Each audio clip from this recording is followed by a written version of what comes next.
touchdown. You find that it's stranger than known. To everything, turn, turn, turn.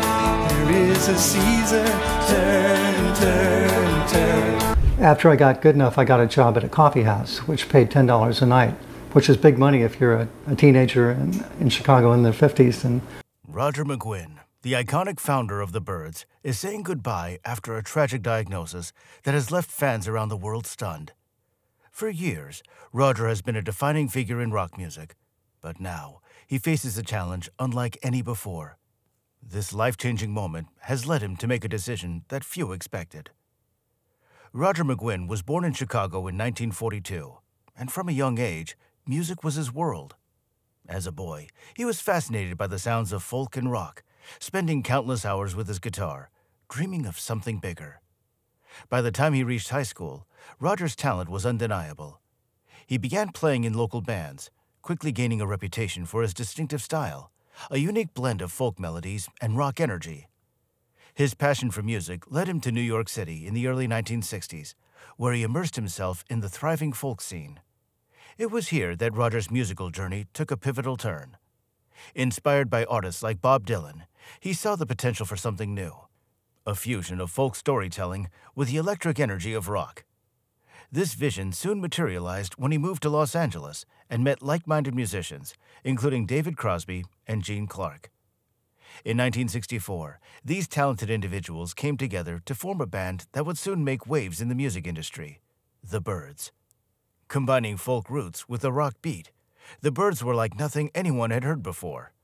With Roger's signature 12-string Rickenbacker guitar and a sound that resonated with the youth of the era, they quickly rose to fame.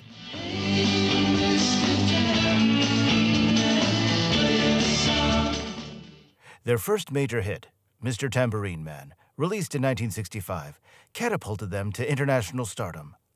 The song's jangling guitars and harmonious vocals captured the spirit of a generation looking for a change. With the single, the Byrds found themselves at the forefront of a new musical movement. Shortly after, Turn, Turn, Turn followed, another chart topper that solidified their status as rock icons. Tell me about the first time you heard Turn, Turn, Turn. Do you remember it? yeah, I was a kid in Chicago. I used to go to the orchestra hall, and Pete Seeger did it. He did it, I think, on a 12-string guitar. Roger's innovative guitar playing became the defining sound of folk rock, influencing countless artists and bands that came after them. But it wasn't just the music that set the Byrds apart. It was their approach. Roger led the band with a quiet intensity, pushing them to experiment with new sounds and ideas. Their music reflected the turbulent times of the 1960s, a blend of hope, rebellion, and the search for deeper meaning. Under Roger's guidance, the Byrds pioneered new techniques in recording and performance, forever changing the landscape of rock music. But not everything was as glamorous as it seemed. The mid-1960s marked the golden era for the Byrds. With hits like Mr. Tambourine Man and Turn, Turn, Turn, they were suddenly one of the most influential bands of the decade. To everything, turn, turn, turn. Their music was fresh and groundbreaking, merging folk traditions with electric rock in a way that had never been done before. They became leaders of a new movement, one that redefined the sound of rock music and inspired countless other musicians to follow. At the center of this revolution was Roger McGuinn. As the band's lead guitarist and primary arranger, Roger was the creative heart of the Byrds. His innovative style, especially his use of the 12-string Rickenbacker guitar, gave the band its signature jingle-jangle sound. This unique sound became synonymous with the folk rock genre and was soon adopted by other legendary artists, including Tom Petty and the Beatles. Roger's vision and relentless pursuit of a new musical direction turned the Byrds into pioneers of psychedelic rock, influencing songs like 8 Miles High, which challenged the norms of radio-friendly music with its complex, swirling melodies and experimental flair.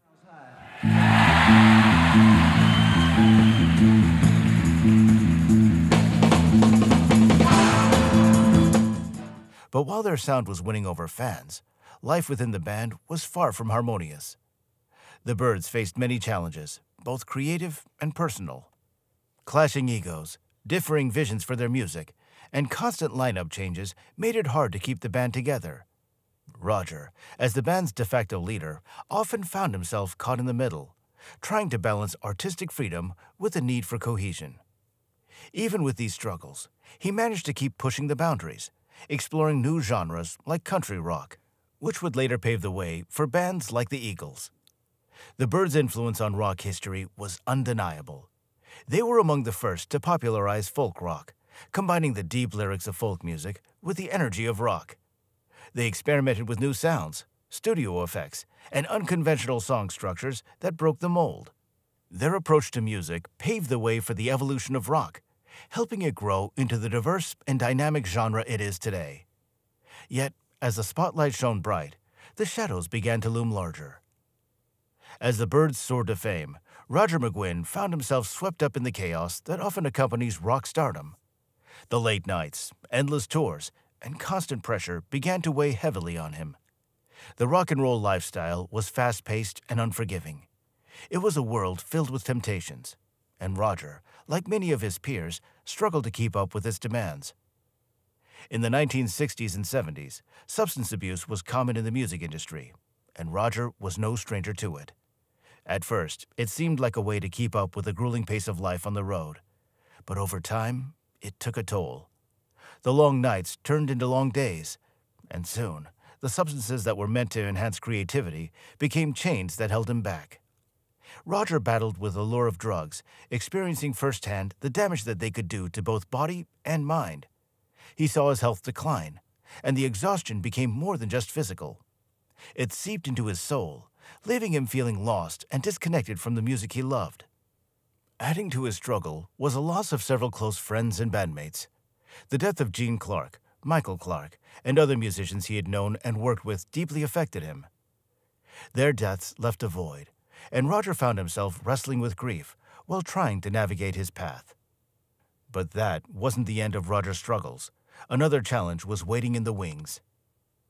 After years of living in the fast lane, Roger McGuinn made a bold choice. He decided to step away from the traditional rock scene, leaving behind the pressures and excesses that had come with fame. And I was playing folk songs that I'd put a new, like the Mersey beat to, you know, and people weren't going for it. They just didn't really understand where I was coming from. It wasn't an easy decision, but it was one that Roger felt was necessary for his well-being. He wanted something more, a quieter, more fulfilling life where he could focus on the things that truly mattered. Roger's path to peace began with a turn toward spirituality. He found solace in faith, which helped him to navigate through the dark moments that had overshadowed his earlier years. This spiritual awakening gave him a new perspective on life, guiding him to a more meaningful existence. He began to seek joy in simplicity, finding comfort in the small moments that once seemed insignificant. A crucial part of Roger's journey was his relationship with his wife, Camilla. Their bond grew stronger as he embraced a slower pace of life. Camilla became his partner in every sense of the word, supporting him through his challenges and celebrating his triumphs. Together, they traveled the country, not as rock stars, but as two people enjoying the beauty of the world around them. It was a far cry from the days of crowded arenas and flashing lights, but for Roger, it was exactly what he needed. Well, do you miss it? And I don't. I really don't. Because what I'm doing is so fulfilling. I do these about 2-hour concerts. Music remained a vital part of Roger's life, but his focus shifted. He turned his attention to folk music, the genre that had first inspired him. He started the Folkden Project, a labor of love aimed at preserving traditional folk songs. Every month, he recorded a new song and shared it online for free, a gift to anyone who loved music as much as he did. My website, McGuinn.com, in the Folkden section, sponsored by UNC Chapel Hill as a public service. It's an unexpected treasure. Through this project, Roger found a way to connect with people on a deeper level, sharing stories that spoke to the human experience. And just when he found peace, life threw another curveball his way. Recently, Roger McGuinn received news that would change his life forever. After experiencing a series of unexplained health issues, doctors confirmed that he was facing a serious diagnosis, Parkinson's disease. This condition, which affects the nervous system and gradually impairs movement, came as a shock to Roger and those close to him. It was a challenge he had never anticipated, a new battle he would have to fight. The diagnosis was a heavy blow, but Roger faced it with the same courage that had guided him throughout his career. He understood that Parkinson's is a progressive illness, one that would require him to make significant adjustments to his daily life. The tremors, stiffness, and difficulty with coordination began to interfere with his ability to perform at the level he was accustomed to. Playing the guitar, something that had always come so naturally to him, started to feel different. The energy he once had on stage was now harder to summon. Faced with these new limitations, Roger made the difficult decision to step back from public performances. It was not a choice he made lightly. For decades, he had been in the spotlight, sharing his music with fans all over the world. To say goodbye to that part of his life was heartbreaking. They knew that while Roger's journey had taken a difficult turn, his passion for music was still very much alive. But even in the face of adversity, Roger's story doesn't end here. Despite the challenges he faces, Roger McGuinn's love for music remains as strong as ever. One of his most significant contributions in recent years has been the Folk Den Project, a labor of love that started back in 1995. This initiative, born from Roger's deep respect for folk traditions, aims to preserve the rich heritage of folk music. Every month, he records a new folk song and shares it online, free for anyone to download. 1, 2, 3. Come go with me to that land. Each recording includes not just the music, but also the lyrics, chords, and a bit of history about the song. The Folk Den Project has grown into an invaluable archive, featuring hundreds of songs from diverse cultures and eras. It reflects Roger's commitment to keeping these old songs alive, ensuring that they're not forgotten in a world that often moves too fast to remember its roots. Through this project, he's inspired a new generation of musicians and listeners to appreciate the simplicity and depth of folk music. Roger's dedication to his work shows his belief that music is not just for entertainment, but a way to connect people across time and space. Even after his diagnosis, Roger has not stopped sharing his passion for music. Though he's reduced his public appearances, he still performs in smaller, more intimate settings where he can engage directly with his audience. Clap, clap, clap.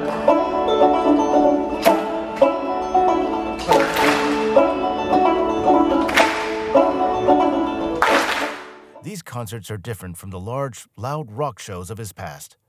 They're quieter, more personal gatherings where Roger plays his favorite songs, tells stories from his incredible career, and connects with fans on a deeper level.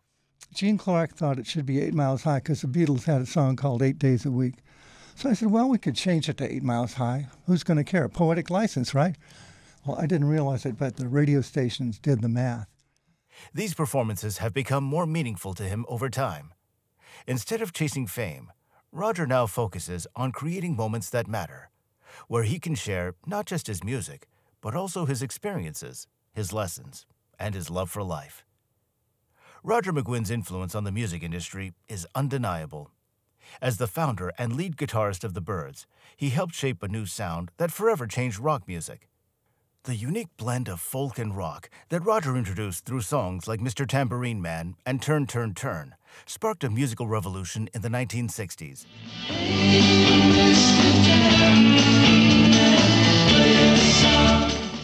This fusion opened the door for future artists to explore and blend different genres, making music more diverse and dynamic. Roger's distinctive sound, characterized by the chiming notes of his 12-string Rickenbacker guitar, has left a lasting mark on rock music. This sound became iconic, influencing bands and musicians from all walks of life, including Tom Petty, R.E.M., and the Eagles. Roger's work pushed the boundaries, showing that music could be more than entertainment. It could be a force for change, a means to explore new ideas, and a way to connect with others on a deeper level. Beyond the music itself, Roger's impact can be seen in the way he approached his career.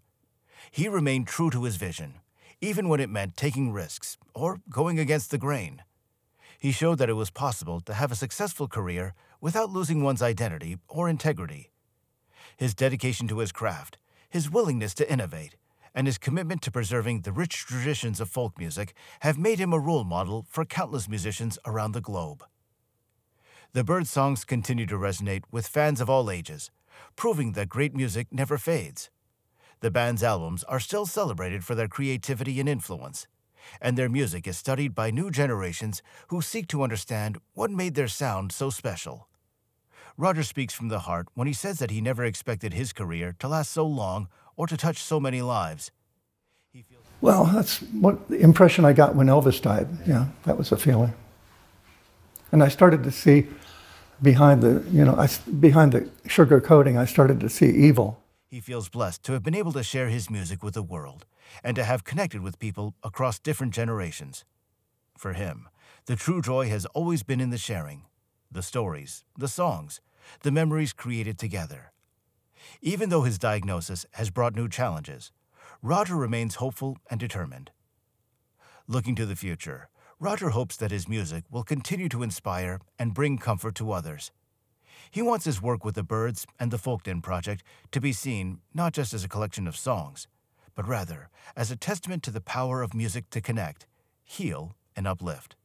He hopes that his legacy will encourage others to explore their creativity, find their voice, and never stop believing in the power of art. Roger's farewell is not a goodbye, but a reminder of what matters. He wants his fans to know that they've been a part of his journey and that their support has meant more to him than they may ever know. He hopes that they'll keep listening, keep singing along, and keep finding joy in the music. As he takes a step back, he's not saying farewell to his love for music or the passion he feels for sharing it. He's simply moving into a new chapter, one where he can focus on his health and continue to create in a way that feels right for him. Roger McGuinn's journey has been nothing short of remarkable, from the heights of rock stardom to finding peace in a simpler life, and now facing a new challenge with courage. His story continues to inspire us all. Please share your favorite memories of Roger in the comments, and check out our other videos about musicians whose lives have touched so many.